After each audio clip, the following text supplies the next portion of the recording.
Shalom, Bapak Ibu, saudara-saudari terkasih, semoga senantiasa diberi kesehatan dan berkat berlimpah dari Tuhan kita Yesus Kristus. Marilah berdoa dalam nama Bapa dan Putra dan Roh Kudus. Amin. Ya Tuhan, puji dan syukur kami boleh mendengarkan dan merenungkan firman-Mu. Semoga kami dapat menjalankan kehidupan kami sesuai dengan firman-Mu. Amin. Renungan Harian Katolik, Selasa 8 Maret tahun 2022, Bacaan Injil, Matius 6, 7-15. Bacaan Injil, mengajarkan perihal berdoa. Lagi pula dalam doamu itu, janganlah kamu bertele-tele seperti kebiasaan orang yang tidak mengenal Allah. Mereka menyangka bahwa karena banyaknya kata-kata doanya akan dikabulkan.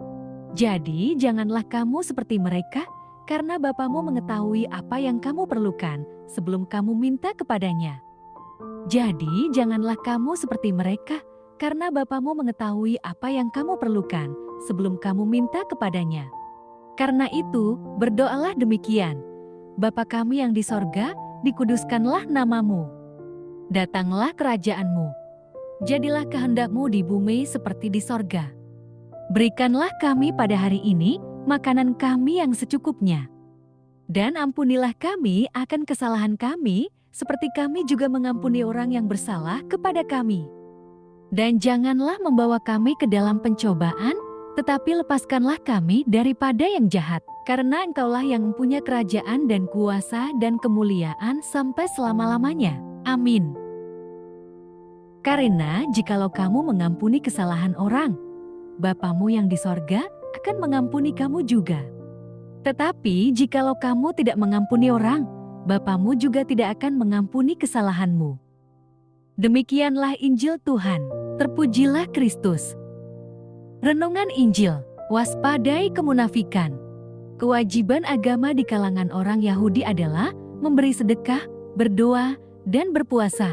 Tuhan Yesus mengajarkan bahwa menjalankan kewajiban agama janganlah seperti orang munafik yang berharap agar orang lain melihat dan memujinya. Melakukan kewajiban agama bersifat pribadi dan tersembunyi dari pengamatan orang lain, serta semata-mata untuk Bapa di surga. Bapa tahu memberikan upah kepada orang yang melakukannya. Selain mengajar, Yesus juga memberikan nasihat praktis tentang bagaimana seharusnya menjalankan kewajiban agama. Khusus tentang doa, Yesus mengajarkan doa Bapa kami. Doa ditujukan kepada Bapa di sorga yang namanya kudus.